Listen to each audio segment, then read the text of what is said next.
सह्याद्री न्यूजमध्ये सर्वांचं स्वागत आहे। नमस्कार मित्रांनो, मी सूरज देशमुख। गेल्या अनेक दिवसापासून जो सह्याद्री माझा न्यूजने जो एक प्रोग्राम आपण आयोजित केलेला आहे, माझा जिल्हा माझा खासदार, त्या संदर्भात आपण अनेक राजकीय व्यक्ती व पुढारी व कार्यकर्ते यांच्या मुलाखती आपण घेत आहोत, त्यांच्या प्रतिक्रिया आपण जाणून घेत आहोत। तर आज आपल्या दर्यापूरमध्ये आलेले होते राष्ट्रवादी नवनियुक्त जिल्हाध्यक्ष प्रदीप भाऊ राऊत। आपण त्यांच्यासोबत काय समीकरण आहे राजकारणाचं आणि महाविकास आघाडीचं आपण ते विचारू। दादा, लोकसभा निवडणुकीच्या संदर्भात जे आता महाविकास आघाडीने एक इच्छुक उमेदवार दिला, काल त्यांनी नॉमिनेशन अर्ज पण भरलेला, काय सांगू शकता महाविकास आघाडीबद्दल?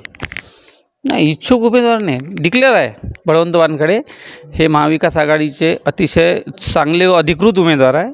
आणि संपूर्ण काँग्रेस असेल, राष्ट्रवादी काँग्रेस पक्ष असेल, शिवसेना यांच्यात कोणताही बेबनाव न होता अतिशय सुंदरपणे सर्वांच्या सहमतीने पक्षाच्या वरिष्ठ पातळीवर सर्वांनी एकमतानं बळवंतराव वानखडे यांचं नाव घोषित केलं आणि जिल्ह्याने ते स्वीकारलं। त्यामुळं संपूर्ण जिल्ह्यातले तिन्ही पक्षाचे कार्यकर्ते, काँग्रेस, राष्ट्रवादी आणि शिवसेनासोबतच भाकप, माकप आणि आंबेडकरी चळवळीतल्या सर्व घटक पक्षाचे लोक हे 100% बळवंतराव वानखडेसाठी काम करतील आणि प्रचंड मताधिक्यानं बळवंतरावजी वानखडे हे निवडून येतील असं आम्हाला हमखास खात्री आहे। दादा, गेल्या आता लोकसभेचे जेव्हा जे अर्ज भरायची हे होती त्यावेळेस काँग्रेसने त्यांचा उमेदवार दाखवला, शिवसेनेनं पण त्यांचा उमेदवार दाखवला, पण राष्ट्रवादीनं त्यांचा उमेदवार दाखवला नाही। हे चुकीचं आहे आपलं म्हणणं, कारण की सर्वप्रथम उमेदवार जर दाखवला असेल तर हा राष्ट्रवादीनं, त्याचं कारण असं आहे की हा मतदारसंघ हा राष्ट्रवादीकडे होता।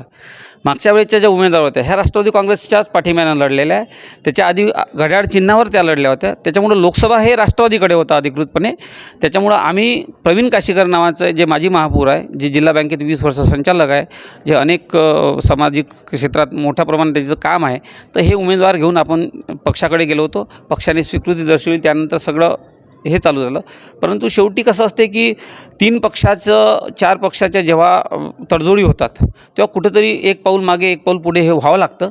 पक्षानं कदाचित त्या संदर्भात तो निर्णय घेतला आणि ठीक आहे, पक्षाचा निर्णय आम्हाला मान्य आहे, परंतु जो कोणी उमेदवार पक्षाने दिला तो आमचाच उमेदवार आहे असं समजून पुढच्या काळात बळवंतराव वानखडेसाठी राष्ट्रवादी काँग्रेस पक्ष पूर्ण प्रयत्नाची शर्त करेल आणि अतिशय प्रचंड मताधिक्यानं त्यांना आम्ही निवडून आणण्याचा प्रयत्न करू।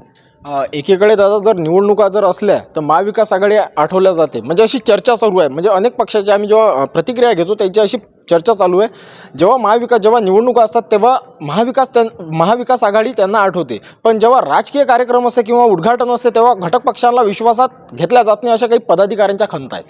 हे काही फक्त महाविकास आघाडीतच नाही आहे, हे सर्व पक्षाचे आहेत असं असते, कारण का प्रत्येकाला आपापला पक्ष वाढवायचा असतो आणि पक्ष वाढवणे म्हटलं की कुरघोडी होणार, राजकारण होणार, एक दुसऱ्याला डॉमिनेट करण्याचा प्रयत्न होणार, हे पक्ष वाढवताना। कारण का संघटना, मलाही वाटते माझी संघटना मोठी झाली पाहिजे काँग्रेसपेक्षा, काँग्रेसला वाटते राष्ट्रवादीपेक्षा मोठी झाली पाहिजे, शिवसेनेलाही वाटते की आपली संघटना राष्ट्रवादी किंवा काँग्रेसपेक्षा मोठी झाली पाहिजे।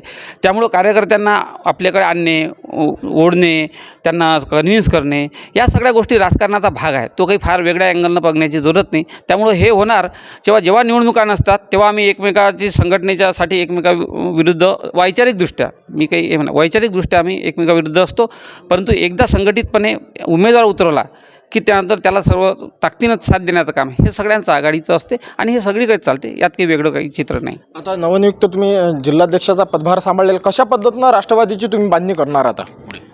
मी आताच सांगितलं, आता मीटिंगमध्ये सांगितलं की कशी बांधणी करणार आहे, कारण की मला पक्षानं एका विपरीत परिस्थितीत पक्षाची धुरा माझ्याकडे आली आहे। आपल्याला माहीत आहे राष्ट्रवादी काँग्रेस पक्षात गेल्या काही दिवसात काय झालं, आणि अशा परिस्थितीत एक कार्यकर्ता म्हणून माझ्यावर जबाबदारी, मी काही नेता नाही आहे, मी या सर्वसामान्य लोकांसारखा कार्यकर्ता आहे आणि शरद पवार साहेबांनी एका विश्वासानं एका कार्यकर्त्याला या जिल्ह्याची जबाबदारी दिली, त्यामागं काही मूलभूत काही कारणं आहे। त्यांनी जे काही कानमंत्र मूलमंत्र शरद पवार साहेब आणि जयंत पाटील साहेबांनी आम्हाला दिला, तर त्या ताकदीच्या भरवशावर आम्ही पक्षात काम करून पुढच्या वर्षभरात राष्ट्रवादी काँग्रेस पक्ष 1-1.5 वर्षात हा 1 नंबरचा पक्ष इथं राहील असा प्रयत्न आमचा राहणार आहे आणि तो निश्चितपणे होईल। त्याची सुरुवात झाली आहे, त्याची झलकही काल तुम्हाला दिसली असेल। काल आता मला तर 15 दिवस झाले या पक्षात जिल्हाध्यक्ष होऊन राष्ट्रवादी काँग्रेसमध्ये, परंतु 15 दिवसातच आम्ही काल मेळघाटातल्या 15 सरपंचाचा प्रवेश हा राष्ट्रवादी काँग्रेस पक्षात घेतला। पुढच्या काळात अजून एक 8-10 दिवसात 25 सरपंचाचा आणखी प्रवेश होणार आहे, म्हणजे जवळपास मेळघाटातून त्याची सुरुवात झाली आहे आणि ही झिरपत पुढच्या वर्षभरात हा संपूर्ण जिल्ह्यात राहील आणि 1 नंबरचा पक्ष हा राष्ट्रवादी काँग्रेस झालेला असेल असं मी एक कार्यकर्ता म्हणून आपल्याला वचन देतो।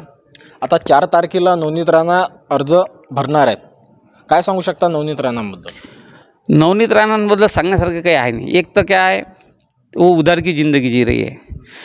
सुप्रीम कोर्टात निर्णय पेंडिंग आहे. सुप्रीम कोर्टाचा निर्णय पुढच्या 2 दिवसात येऊ शकतो आणि नवनीत राणा डिस्क्वालिफाय होऊ शकतात 100%. जर नैसर्गिक न्यायानुसार निर्णय लागला तर हायकोर्टानं स्पष्ट निकाल दिलेला आहे त्यांच्या विरोधात आणि त्यांनी सांगितलं का नवनीत राणा फक्त दोषीच नाही, हे बनावट सर्टिफिकेट आहे. हायकोर्ट म्हणते असं, मुंबई हायकोर्ट बनावट सर्टिफिकेट आहे, त्यांच्या वडिलाचं सर्टिफिकेट बनावट आहे, त्यांना सजा झाली आहे, ते फरार आहे त्यांचे वडील गेल्या 1.5 वर्षापासून. आणि हायकोर्टानं स्पष्ट म्हटलं आहे आपल्या देशात का इट्स अ कॉन्स्टिट्युशनल फ्रॉड, म्हणजे हा संवैधानिक म्हणजे छेडाछेडी आहे, घटनेसोबत धोका झालेला आहे. इतक्या कडक शब्दात ताशेरे ओढल्यानंतर मला वाटत नाही की आज सुप्रीम कोर्ट फार काही बदल करेल आणि कदाचित पुढच्या 2 दिवसात भाजप तोंडावर पडलेलं दिसेल आणि ही नवनीत राणांची उमेदवारी रद्द होऊ शकते अशी परिस्थिती आहे. अशा परिस्थितीत भारतीय जनता पक्षाच्या कार्यकर्त्यांच्या जो इच्छा आकांक्षेचा जो चोथाळा करून त्यांच्यावर ज्या पद्धतीनं श्रेष्ठींनी भाजपाचा उमेदवार लादला तर निश्चितपणे फार चांगलं वातावरण नाही भाजपमध्ये. आमचे कार्यकर्ते आमच्या संपर्कात आहे, नेते आमच्या संपर्कात आहे, ते काय करत आहे, ते काय बोलतात आहे याची प्रचिती तुम्हाला लवकरच दिसेल. आणि हा सर्व नाराज समाज हा काँग्रेस, राष्ट्रवादी, शिवसेनेच्या उमेदवारासोबत आपल्याला मतदानात परिवर्तित झालेला दिसेल. एवढंच त्या निमित्तानं मी सांगतो अतिशय मोठ्या फरकानं नवनीत राणा पराभूत होईल, कारण का त्यांचं रक्त गद्दारीचं आहे, त्यांनी गद्दारी केली आहे. राष्ट्रवादी काँग्रेस पक्षाच्या तिकीटवर निवडून आणल्यानंतर 2 दिवसात जो माणूस पक्ष सोडतो हा गद्दारी आहे आणि या गद्दारीचा एकूण एका पैशाचा हिशोब, एकूण एका गद्दारीचा हिशोब हा राष्ट्रवादी काँग्रेस पक्षाचा कार्यकर्ता, काँग्रेसचा कार्यकर्ता आणि शिवसेनेचा कार्यकर्ता घेतला सर राहणार नाही, कारण का आम्ही रक्त जाळलं आहे त्यासाठी आणि या रक्ताचा हिशोब त्यांना द्यावा लागेल. तर दिवसेंदिवस लोकसभेच्या निवडणुकीचं वातावरण तापत आहे आणि उन्हाचा पारा जसा गरम होत आहे तसा नेत्यांचे पण पारे गरम होताना आपल्याला दिसत आहे. मित्रांनो, तुम्हाला हा व्हिडिओ कसा वाटला नक्कीच आम्हाला कमेंट बॉक्समध्ये कळवा आणि जुळून राहा सह्याद्री माझा न्यूजकरिता. सूरज देशमुखसह रवी नवलकार, दर्यापूर. तुम्ही जर आपल्या सह्याद्री माझा न्यूज चॅनलला सबस्क्राईब केलं नसेल तर आता सबस्क्राईब करा आणि हो, बेल आयकॉन दाबायला विसरू नका.